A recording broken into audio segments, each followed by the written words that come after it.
Hello everyone, welcome back to Brian's Mysteries and Adventures on Trail. Thanks for joining along with me today. Please stay tuned to the end for updates. The reason the channel hasn't had as many uploads recently is mainly because of this. They're doing crazy construction in my complex and it's made it almost impossible for me to find good times to record the audio for my videos. That's it. In today's video, we have a lot to talk about, 2 separate cases along with an update on another case, so please stick with me to the end. And if you're finding you're enjoying this content, please consider subscribing. It really helps my efforts with search and rescue, the ability to donate to teams, as well as get back out into the field, which thankfully I will be able to do this summer, and I'll be talking about that more as I go on into the spring. First, we're going to be talking about the disappearance of Melissa Beson, who disappeared on March 17th of this year, 2025. She was last seen walking on Indian Village Road near Wayman Lane, which is in Lac du Flambeau, Wisconsin. Here's a picture of Melissa. She's 37 years old. She is a Native American female, roughly 5'7". She was last seen on foot on this road near the corner of Wayman Lane, heading towards Route 47. She was wearing red sweatpants, a black tank top with a gray sweatshirt over it. She's got a medium build with brown hair, brown eyes. She has numerous tattoos on her neck, arms, and legs. I'm going to have more pictures as we go through the video. It's now been over a month since she was first reported missing. The tribal police say that they have covered almost 2,000 acres, have been searched, and they have also been using drones, underwater drones, to search the Flambeau Lake, which is to the south, and the Bear River, which is to the north. The first week of this search, the weather was pretty good, sort of like this, very calm. However, unfortunately, then the next week they got over a foot of snow. Despite hindering the search for a little bit of time, thankfully the snow melted very quickly. They were able to get their search teams out and continue their grid searches for Melissa. At first, Melissa's mother, Winnie, thought that Melissa just may be out with friends. She said that her daughter does like to travel to other states, but always in the past, she said that Melissa always stayed in communication. She never went over a week without calling. Now the family fears she may have been kidnapped by traffickers. Native American women are subject to a much higher rate. Even on reservations, they are murdered at a rate of 10 times the national average. It's just absolutely awful. The Missing and Murdered Indigenous Women Plus Relatives, or MMIWR movement, has been striving to raise awareness to the plight of Indigenous people in North America. The statistics are just absolutely appalling. May 5th is Red Dress Day, a national day of awareness for MMIW. Everyone is hoping and praying that she is okay. One thing that is very concerning is that the authorities have been able to pull over 400 surveillance cameras from all around this area from this past month when she's been missing, and they've not been able to capture one image of Melissa.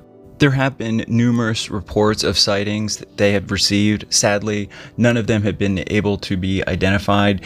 They've been cases of mistaken identity. Some incidents people have actually called in as hoaxes, which I just can't believe people actually do things like that. It's just crazy. The police also wanted to issue this statement to Melissa if she's watching or if she sees any of these reports. Melissa, please know that you are not in trouble. We are not going to arrest you or take you to jail. All anyone wants is for you to come home. Your family is frantic and the entire community is worried about you. There will be relief and much happiness upon your return. We all know that it is not your intent to cause such concern or worry. It exists because you are cared about and your absence is felt by everyone. Please contact your family or our department if you need transportation or money. All that will be provided to you. If anyone out there watching has any information regarding her possible whereabouts, please contact the Leduc Flambeau Tribal Police at 715-588-7717 or the County Sheriff's Office at 715-479-4441. I'll of course have all that information and more in the description. My thoughts and prayers go out to Melissa and her family, all the people looking for her, all the agencies. There's so many agencies that have gotten involved to help search for her. I'll keep following this story and bring you updates as they come in. I really hope and pray that she is found soon. In my last video, I discussed a doctor, a veterinarian to be more specific, who went missing in Lake Mead National Recreation Area. Sadly, just recently, his remains were found in the Boulder Islands area of Lake Mead National Recreation Area. He was found on April 18th of this year. The 56-year-old Dr. Sha Fier, he was identified by the Clark County Coroner's Office by dental records. However, they have not released his cause and manner of death. He disappeared right after his life was becoming very difficult because of this incident with a horse. I have no idea what actually happened. He did issue an apology for what happened. He felt awful about it. There were charges filed by the police. He had spoken to his family. He did say that he was very sorry. He wished the incident never happened. I don't know. It is just a tragedy altogether. My thoughts and prayers go out to his family and friends, and I'm so sorry for your loss. Now we're going to be talking about a cold case from 1979. I know many of you think that these cold cases that are 30, 40 years old can't be solved, but many of them are, and many of them now that have been digitized, more DNA samples, they become solved over the course of decades. It is possible. This case takes us to Scott City, Missouri on April 17th of 1979. Let's take a look at a map. Scott City, Missouri is located on the southeastern portion of the state, marked with that red dot there. We're going to be talking about the disappearance that occurred in broad daylight of Cheryl Ann Shreer, pictured here. Cheryl was born and raised in this area of Missouri, actually on a 45-acre farm in between Scott City and Benton. She was the eldest of 3 siblings. That's her on the right, her brother Anthony in the middle, and her younger sister Diane there on the left. Those are her parents, Raymond and Libby. This is the road that they were living off on their 45-acre farm. According to their siblings, they had a great time growing up there. They loved going outside and playing the games like hide and seek and wiffle ball and kickball, those type of things. Everything was great. Cheryl was a very popular young woman. This is a map to show you the area between Scott City there on the north and then Benton there on the south. It's only like 2 miles in between, and their farm was right there in the middle. This is a picture of the land as it is today, where their farm was. Her brother and sister both remember Cheryl her whole life growing up being a lover of all animals. They said that they always had puppies and cats on the farm, and Cheryl just loved them. She was always wanting to adopt new puppies or kittens. Here's a picture of Cheryl in her teenage years with one of their new puppies. Cheryl and her younger sister Diane shared a room together growing up, so her sister Diane has more memories of her growing up into their later years. Here's some family pictures of them. Looks like it was on Easter. That's Cheryl there on the left, the taller one, next to their mother. Here's another picture of Cheryl with a bunch of their farm cats and dogs. As you can see, she's a very beautiful young woman. She was actually prom queen of her graduating year. She graduated from Thomas W. Kelly High School in 1977. Here's a picture of the school back in those years. It's crazy to think about. I wasn't even alive during this disappearance. Here's a picture of Cheryl during her prom night. As you can see, she's got her crown on. She's got beautiful red hair. She was always very outgoing, very friendly, always wanted to help people. She got a job at this gas station after graduation. She worked a couple of odd jobs before that, but her steady job became working at this gas station. The gas station was located right on Main Street, right here, as you can see on that blue line. This is a picture of the actual gas station. It was called the Rhodes Pump Your Own Gas Station. It was in Scott City. It was only a couple of miles away from the family's home. Just to clarify, this gas station was nothing like the gas stations today. It was just a small pump-your-own gas station with a little booth in the center. They only sold cigarettes, no candy, no beverages. When Cheryl first started working there, she was working the afternoon to evening shift, which ended at 10 p.m. Even though the gas station was close, her parents often felt uncomfortable because of the nighttime. Often she would have the bank bag as well. Her dad would often just drive by the gas station. Later, she was moved to the 6 a.m. to 2 p.m. shift, which at the time the parents felt more comfortable about, but sadly this is when something happened to her, when she disappeared on the morning of April 17th of 1979. Her younger sister Diane remembers it very clearly because they had to get up at 4:30 because that's when the alarm went off to wake up Cheryl. She remembers she was wearing a light blue slip-on sweater, a white trimmed dark blue windbreaker with a white trimmed hood and brown corduroy pants. She had pierced earrings, a silver ring with a small diamond, and a yellow gold necklace with a 1-inch cross. Their siblings immediately knew something was wrong when they were at school that day and they were called down to be released early. And instead of being their parents or Cheryl there to pick her up, It was a Scotts County Sheriff's officer. They didn't understand what was going on. They weren't really given a lot of information until they got home. The family said that at the time they got amazing support. The details came together relatively quickly. They began to piece it together. The authorities said that the friend that was going to be taking on the next shift had driven by a couple times, and then she noticed that Cheryl wasn't in the booth. And then she came back. She still wasn't in the booth.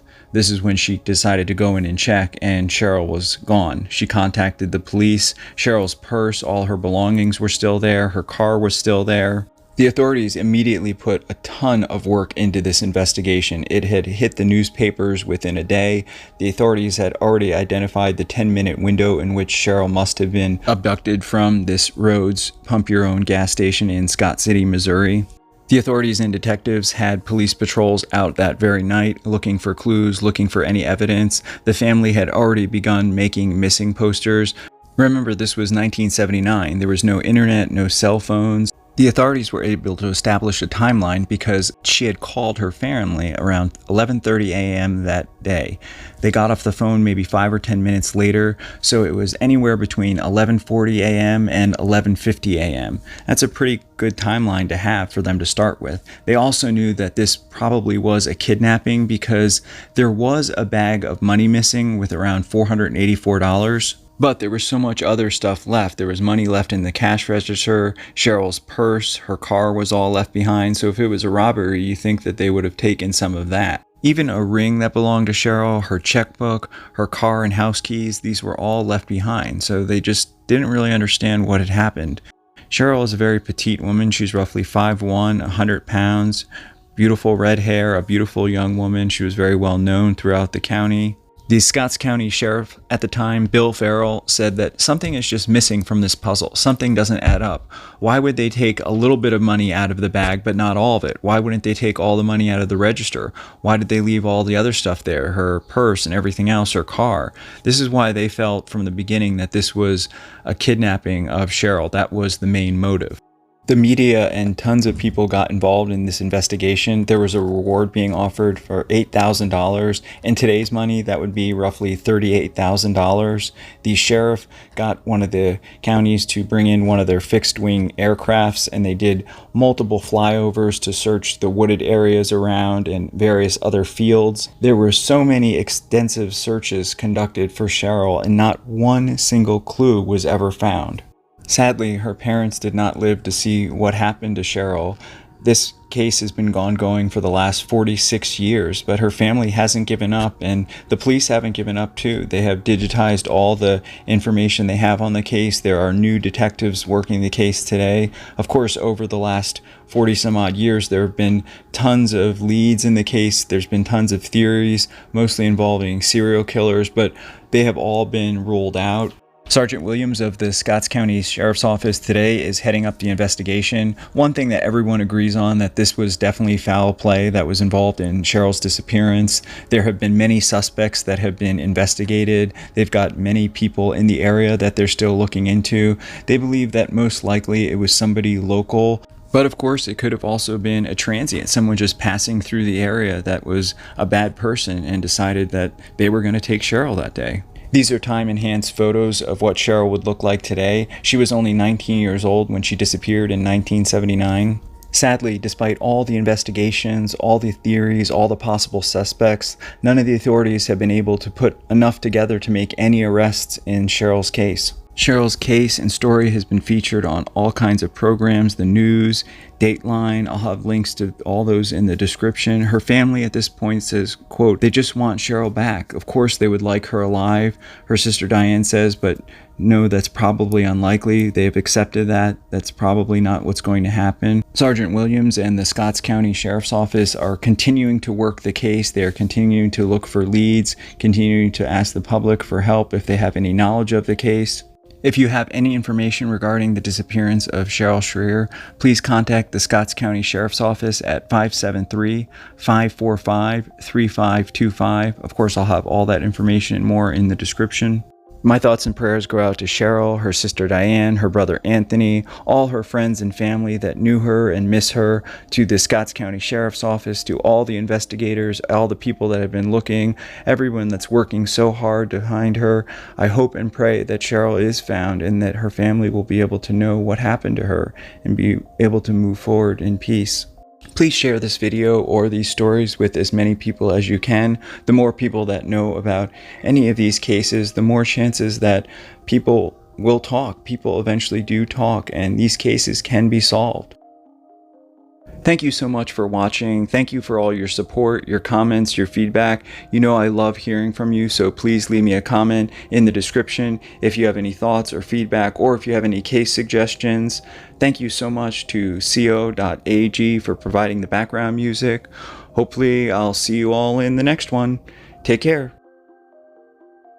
Hey everyone, thanks for sticking with me to the end. First, I wanted to say I have not forgotten about the winners and the giveaway from a couple of weeks ago. I am just waiting for the orders to come in, then I will announce the winners and be able to ship them. I thought I was going to be able to do custom engraving, but that seller no longer allows that, and this other sellers that I found were charging like 3 times as much. So I should have that information in the next video or two. I wanted to say thank you for everyone's patience with the upload schedule. On top of the massive amounts of construction and noise in my neighborhood, my phone has been failing, which happened with my last phone because, as you know, I do all these videos from my phone.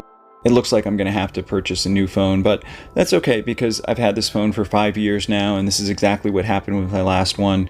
It just started failing. It couldn't comprehend the high definition quality of some of the new video clips, so hopefully I'll be able to purchase that sometime soon. But your guys' help is always appreciated, so if anyone can or wants to, you can always donate to the channel. I am going to be able to go out west sometime this summer. I'm starting to work on a plan for that. I'll be able to assist several different search and rescue teams and more. Hopefully anybody that I can help, I will offer my assistance to. And of course, I'll be bringing you all along with me. I'm going to be making videos in the field as well as covering cold cases. That's one of the new things I'm going to be doing for the channel at least once a month, is working on a cold case like this one, Cheryl Shreer's, or Paige Renkowski, like I did a couple of weeks ago. I'm going to start a new playlist. For any of you that are new to the channel, I have several playlists set up, so if you want to explore various cases I've covered over the last 4 years, please check out the playlists. Alright everybody, I hope everyone's spring is off to a great start. Thank you again for watching and all your support. I'd love to hear any of your plans for upcoming adventures this summer or this spring, any outdoor activities. Definitely leave me a comment. I'm still fighting a little bit with my email, so the comment is the best way. Alright everybody, I'll see you in the next one.